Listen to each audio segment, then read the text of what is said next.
More music in the morning, MadKid Radio on ubroadcast.com, sometimes, usually, and on ustream.tv exclusively today. Hey, thanks to all of you guys for joining us here on the program this morning. From the soundtrack of Men in Black 3 that's coming out to theaters this summer, one of the films I'm looking forward to. I know you've got it on the shelf, Mistress, so I'm guessing you like the series?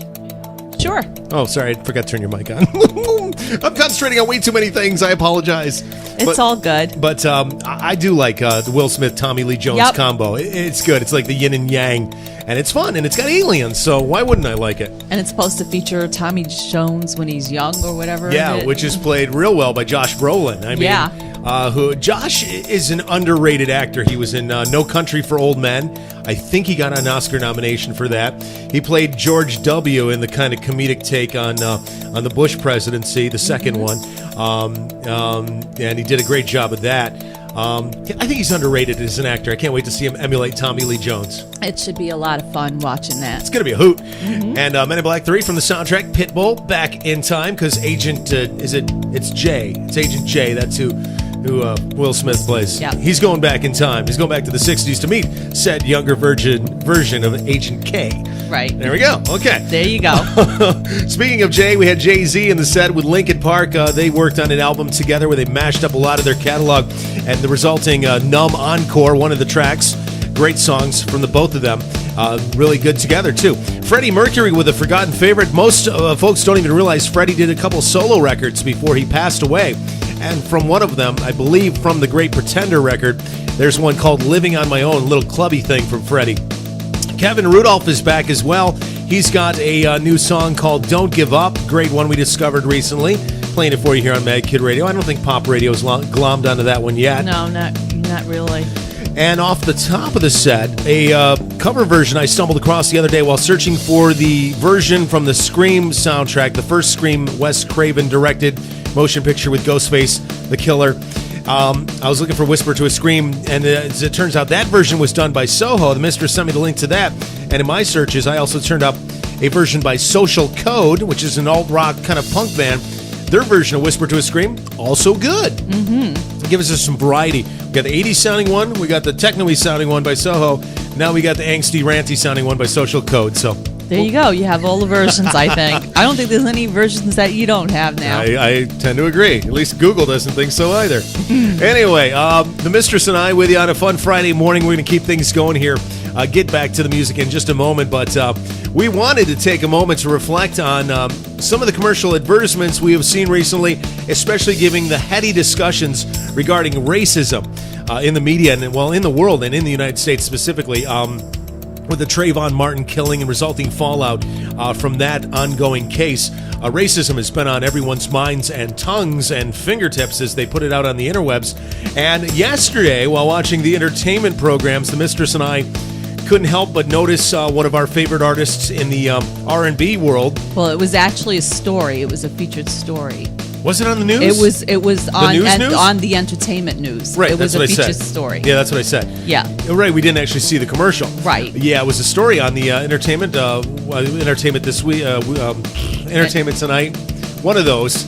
Anyway, Mary J. Blige recently did a commercial for a burger joint. We'll name it Burger King. We like the Burger King. They have a new fried chicken wrap. And Mary J. Blige got paid a couple of $1 million to do a commercial. Singing a tune, promoting this fried chicken wrap. Now, here's the rub. The African-American community came out and kind of in an uproar against said commercial advertisement, saying Mary J. Blige has set the Black American culture back 100 years. Right, because she is a Grammy award-winning artist. She's won 9 Grammys, and she should not be slinging chicken. Right, she doesn't need fried chicken. She should not be slinging fried chicken because it's a racial slur. Yeah. They tried to put racism in it. Now, the funny thing is, like Mary J. Blige, $2 million payday. Tell me anybody wouldn't take $2 million for singing about a particular food item, okay? And celebrities do commercials all the time. They don't usually do it here in the States because they take a lot of heat for it. Right. Anyway, so Mary J. Blige taking heat from the African-American community over this one commercial because she's singing, a black gal singing about fried chicken. Okay.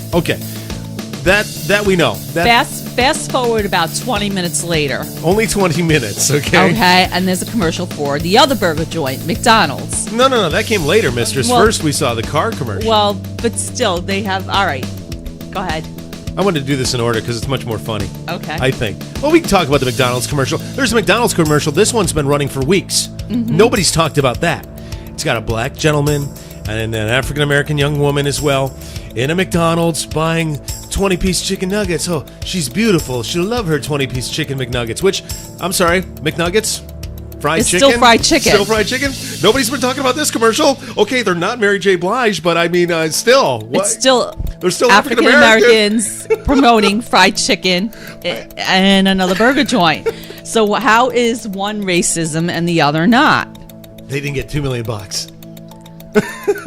It's only racism if you're getting paid $2 million to sell I guess sell so. out your people. Maybe they thought she should have made 4. If she would have made 4, maybe then they wouldn't have considered racism. Then we good, Mary J. Then we're good, huh? Then we good. Then we tight. Anyway, so later on in the evening, we see yet another commercial now. This one is not for a burger joint. Here's the thing. We're talking about racism in commercials. Okay, and we'll tell you who made the commercial. It's the Nissan Car Corporation, okay? Japanese motor vehicles, cars. All right. They have 5 new models coming out this year. 5 new models. They're going to be unveiling in the next few months. Now, here's the thing. They don't want to show them right away. They're teasing you. So the commercial opens with a car. They're out in the fields, like in driving through the countryside, rural America. Driving through the rural countryside, draped in a white sheet, covered in a white something. It's a sheet. It's fabric, covered in white fabric. Okay, this car is covered in white fabric. Okay, and then they show it entering the expressway and coming into a urban area. Okay, this white draped car coming to the city, entering an urban area. Okay, he's coming to the hoods. He's coming into the city first, and he passes while in the city streets. He passes a Caucasian American male standing on the street who's got this smile on his face, like this stupid smirk. He's got this smile as the car draped in white passes.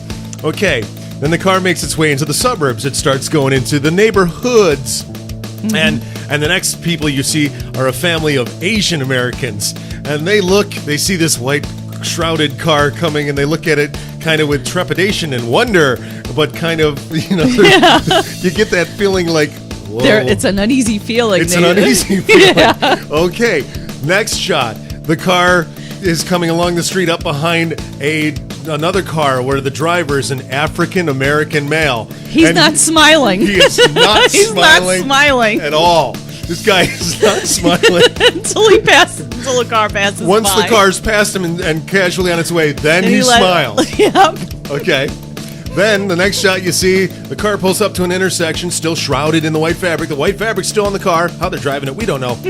At any rate, and what appears to be, what could be, it's a female. Latino female? It's a female of questionable heritage, looks kind of Latino, yes, on a motorcycle, and she casually tries to lift said shroud up on the car and have herself a better look, but the car pulls away too fast. So we've got a car draped in a white fabric, a white sheet, if you will, passing through the community. White guy smiles. Asians are worried. Black guy not happy. All I can think about is the KKK is coming. And the Latino lady just wants to know what's under the hood. So, there you go. And yet nobody's decrying this commercial. I mean, this is a questionable commercial. It really is. And trust me, the next time you see it, you will be thinking the same thing. What we just pointed out to you. You're going to be looking for this commercial, and when it comes on, you're going to go, ah! And you might see the folly in what we're talking about here. Anyway, there you have it, Mad Kitties.